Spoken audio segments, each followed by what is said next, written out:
Pendant 20 ans, je me suis demandé pourquoi le Titanic avait coulé de cette façon. Dans le film, il se casse en deux et l'arrière retombe lourdement. Puis l'avant s'enfonce et l'arrière se retrouve à la verticale. Ensuite, la proue se casse et coule à pic et la poupe s'enfonce lentement. C'est une image spectaculaire et j'ai essayé d'être aussi précis que possible. Mais je n'ai jamais cessé de chercher ce qui s'est passé exactement. Au fil des années, notre petite équipe a utilisé toutes sortes d'informations pour essayer d'assembler les pièces du puzzle que constitue le naufrage du Titanic.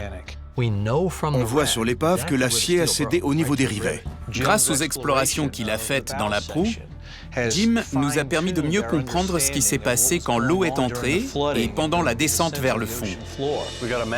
Un coup violent a enfoncé toutes les fenêtres orientées vers l'avant sur le pont B.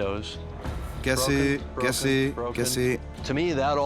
Pour moi, ça indique que le paquebot a subi un très fort courant longitudinal. On voit partout les traces d'un flux d'eau dévastateur, depuis l'avant du bateau jusqu'à l'arrière. La seule explication, c'est qu'il a coulé à pic. Un morceau de quille de 20 mètres de long et 2 gros morceaux de la structure du double fond ont été retrouvés très loin du champ de débris. Ils ont été arrachés quand la proue s'est détachée. Peu à peu, en rassemblant toutes les données, on a pu reconstituer à rebours les moments clés du naufrage. On a demandé à la marine américaine de concevoir 2 maquettes du Titanic pour une simulation par ordinateur.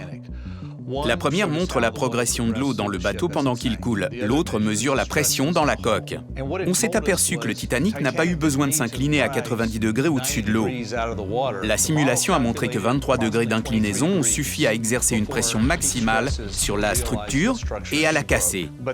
Mais pour qu'un bateau de la taille du Titanic coule, il y a un nombre infini de variables qui entrent en jeu. Les simulations par ordinateur en prenaient quelques-unes en compte. Mais il y avait trop de variables pour savoir exactement ce qui s'était passé. Alors on a dû travailler dans une autre dimension et on a fait une vraie maquette.